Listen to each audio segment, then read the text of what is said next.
Bonjour à tous, on se retrouve pour une nouvelle position avec ici le trait pour les blancs, position de milieu de partie, pas beaucoup de pièces échangées, un fou contre un cavalier ont été échangés, un pion c'est tout aussi. Bizarrement le pion de la colonne C contre le pion de la colonne H, c'est un échange un peu curieux. Euh, bon, je ne sais pas comment le pion de la colonne C s'est fait prendre. Peut-être par le cavalier qui a disparu et le fou a repris donc ce cavalier et puis la tour vient de prendre ce pion en H7 et la tour noire est venue en H8 donc venir l'attaquer bien entendu. Donc ici égalité matérielle hein, dans cette position. Par contre le roi noir elle est un peu moins en sécurité. Dommage pour les noirs qui ont un beau centre mais un mauvais développement. Les blancs vont en profiter évidemment. Vous avez trouvé déjà les coups forcés qui sont disponibles dans cette position. Il y a 4 échecs avec 2 échecs de cavalier, un échec de fou, un échec de tour. Tour prend fou qui sont pas incroyables puisque le roi va simplement reprendre. Cavalier prend pion. Ah, ça pourrait permettre à la dame d'arriver en faisant échec quand même, mais la dame noire va couvrir après. Pareil sur l'autre échec. Donc ici, il reste plus que l'échec du fou en G6. Pourquoi il est bien? Parce qu'après, on va découvrir le cavalier pour amener la dame et menacer mat ici en H5. Et si le roi prend la tour, il va y avoir la dame qui va arriver et ça va être presque mat. Regardons ça après. Fou prend G6 échec.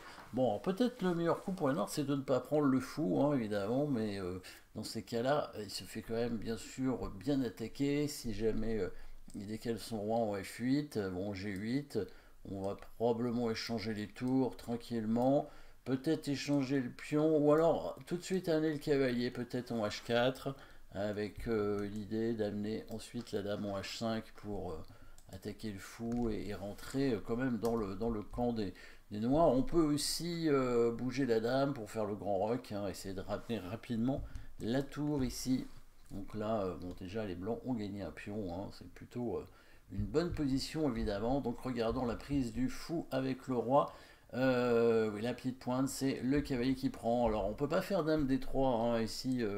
Il risque d'y avoir le petit coup E4 avec une fourchette. On va devoir donner encore un cavalier. Après, il va de toute façon couvrir l'échec ensuite. Ou alors il va partir avec son roi. Donc ça irait pas. Par contre, cavalier prend pion. Et beaucoup plus fort. Si jamais donc il prend la tour, il y a la dame qui arrive. Alors le fou va couvrir, hein, sinon c'est directement mat avec dame G6. Hein, donc le roi est obligé de venir en G8. On va faire un échec. Et là, au lieu de continuer bêtement à faire échec ou à essayer d'attaquer avec le cavalier, et ben, on va ramener la deuxième tour, enfin la première, la tour finalement, parce qu'on n'en a plus qu'une, en faisant le grand roc ou en déplaçant le roi en D2 pour éviter l'échec du fou blanc.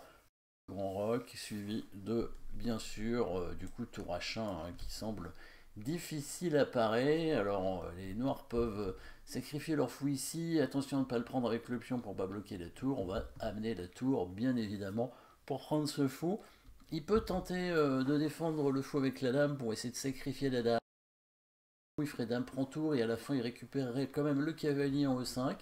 Donc ici il faut encore être un tout petit peu précis hein, pour éviter que la dame noire ne puisse prendre la tour. On va faire une petite interception.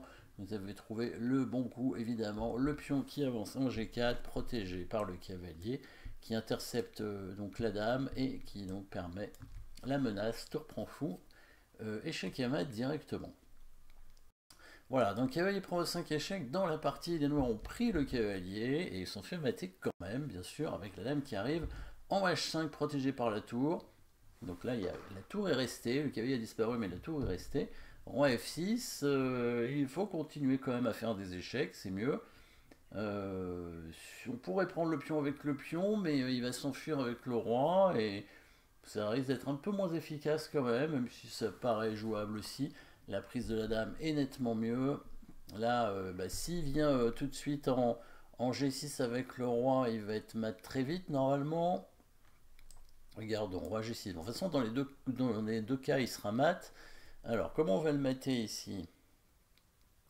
Bon, déjà, on peut gagner évidemment la tour, mais on va le mater en 3 coups normalement, en prenant avec la dame ici, en poussant le pion au G4 pour le forcer à aller en E6. Et là, c'est mat, hein, avec la dame en E5. Hein. Voilà, directement. Du coup, il va faire roi F7, voilà. Bon, là, on va quand même prendre le fou. Si on prend avec la tour, il vient en F8 et on n'a pas vraiment d'échec immédiat, donc ça ne gagnera pas tout de suite. On prend avec la dame, c'est nettement mieux, bien évidemment. L'idée, s'il vient en E8, c'est de faire un mat, par exemple, avec dame F7 ou dame prend H8.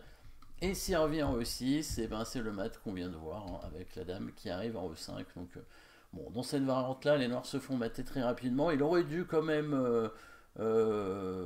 s'il prend en tout cas, hein, le fou au départ, prendre la tour plus tôt, ou bien sûr ne pas prendre le fou, hein, parce que là il fallait quand même voir que ici le coup carré prend E5 était trop dangereux et les blancs allaient mater très rapidement. Merci d'avoir suivi cette position. N'oubliez pas de vous abonner et à très bientôt.